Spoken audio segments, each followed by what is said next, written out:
So the assignment Terry gave us for PechaKucka is what drives you creatively. So for me, that answer is collaboration with my colleagues, with our clients, with the community. So if you have one takeaway from the next 6 minutes, I hope that it's this. Architecture is a team sport. We wouldn't have it any other way. So these are some of the amazing people in our design studio.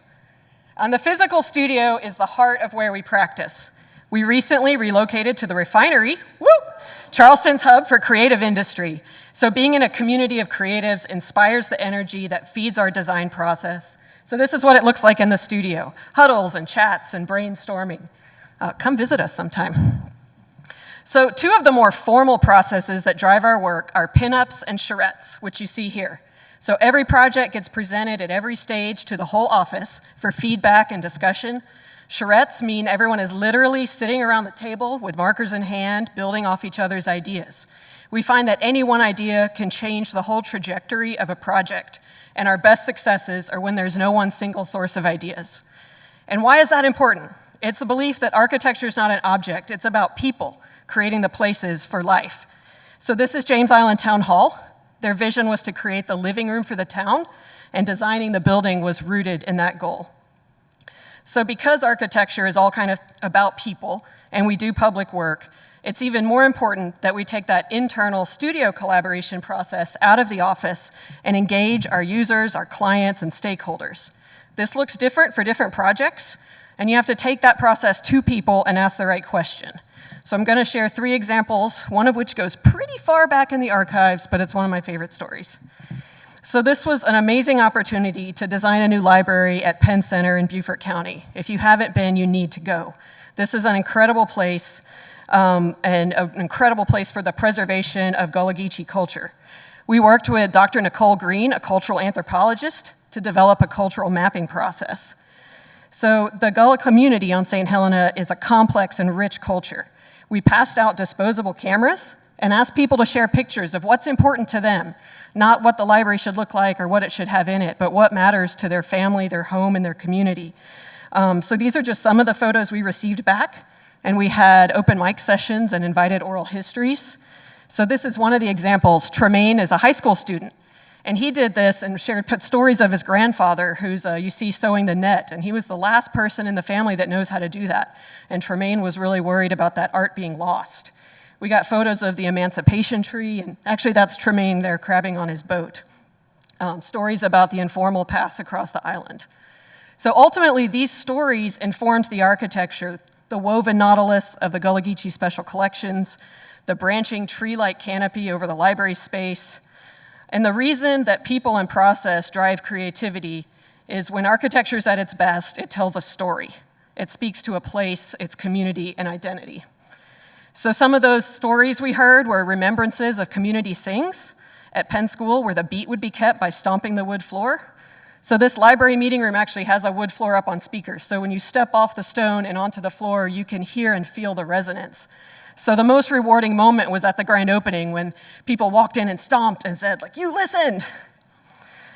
So this is another example more recently working on a fire station in West Ashley. So for part of the community conversations, we just set up a booth at the West Ashley Farmers Market, another place you should go.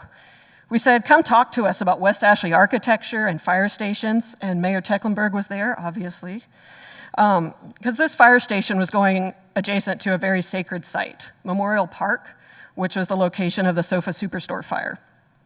What we heard at the farmers market was a lot of nostalgia for Charleston's historic downtown stations and fire watch towers, but also an emphasis that West Ashley is not downtown. But some of those things became part of the design for the new station. So the monumental arch is there to represent that history, but also open up views into the truck bay and reflect what the community expressed about fire stations being a beacon in the community. A 19th century bell from the historic Meeting Street station was refurbished and hangs in the watchtower. And a big feature is the 9 windows that face Memorial Park. That came from our conversations with the fire department, who, what was most important to them, what they needed to see was when you're at Memorial Park, looking back at the station, you see fire trucks inside. So the Charleston 9 will never be forgotten. And it's an example of how this station could only make sense in this location, and it could only result from that process. The final example is a different kind of community beacon, which is another public library.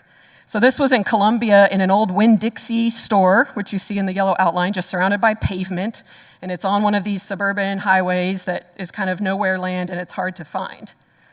The community focus groups really had this vision. They gave the vision that the library could be a catalyst for change in their community. They shared that people that lived in this part of town had no public transit access to parks or green space, but they had actually carved out an ad hoc garden and irrigation system. That is a scratch and sniff garden. So it's like, touch this plant, it smells like pizza. It's oregano. So that vision led to the project creating a very simple intervention to the building and making it all about the site, investing in turning that inside out, surrounding the building with community green space and gardens to just put the parking in the back. So we planned out spaces for movie nights and story times and community events, really just being open to all. So this is library as park. The transformation of the building and the site created transparency. We want it to be open and inviting, and the corner is anchored with a very special public art piece. See me after for information on that. So through the greening of the site and the introduction of color, you can also see it a lot better now in the corridor. The community garden beds support library programs of planting and cultivating and harvesting and sharing the produce. So again, this is an open resource. It's not behind a wall or a gate. And this is the vibrancy you get with a community-led design approach. It's uniquely tied to the community, and it's a big example of what drives our creativity. So the final image is just to close with what's on the boards right now. Sometimes the project community is the North American river otter. This is going to be a new nature museum in Freedom Park in Charlotte. And it's all about the dialogue and balance between the built world and nature and the stories that nature tells us. So look forward to seeing that come to life.